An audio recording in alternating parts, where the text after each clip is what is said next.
भगवान पशुपतिनाथ जी की मूर्ति का क्षरण काफी लंबे समय से हो रहा था। पूर्व में कई बार भी इसके ऊपर वज्र लेप लगाया गया था, मगर मूर्ति का क्षरण नहीं रुक रहा था।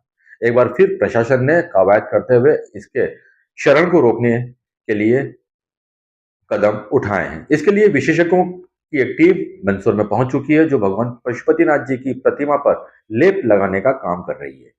इसके साथ ही यह बात भी सामने आई थी कि यदि लेप लगाने का काम चलेगा, तो श्रद्धालु अपने इष्ट के दर्शन कैसे कर सकेंगे।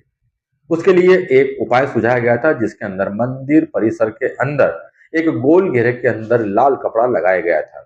उसके अंदर से सिर्फ मूर्ति की एक मुख को दर्शन के लिए रखा गया था और कहा गया था कि श्रद्धालु आकर इस मुख के दर्शन कर सकते हैं। बाकी हिस्से में लेप का काम चलता रहेगा। मगर आज श्रद्धालु उस समय अचंभित हो गए जब मंदिर परिसर को बंद कर दिया गया। गर्भगृह के अंदर किसी को भी आने जाने नहीं दिया जा रहा है। बताया जा रहा है कि मूर्ति संरक्षण के लिए जो लेप का कार्य किया जा रहा है, उसके लिए अब गर्भगृह में किसी को भी प्रवेश नहीं दिया जाएगा।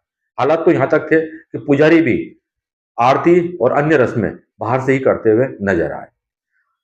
श्रद्धालुओं में इस बात को लेकर आक्रोश है कि जब पूर्व में यह व्यवस्था कर दी गई थी कि एक मुख के माध्यम से श्रद्धालु दर्शन कर सकते हैं, पूजा अभिषेक कर सकते हैं, तो फिर अचानक से गर्भगृह में जाने पर पाबंदी क्यों लगा दी गई?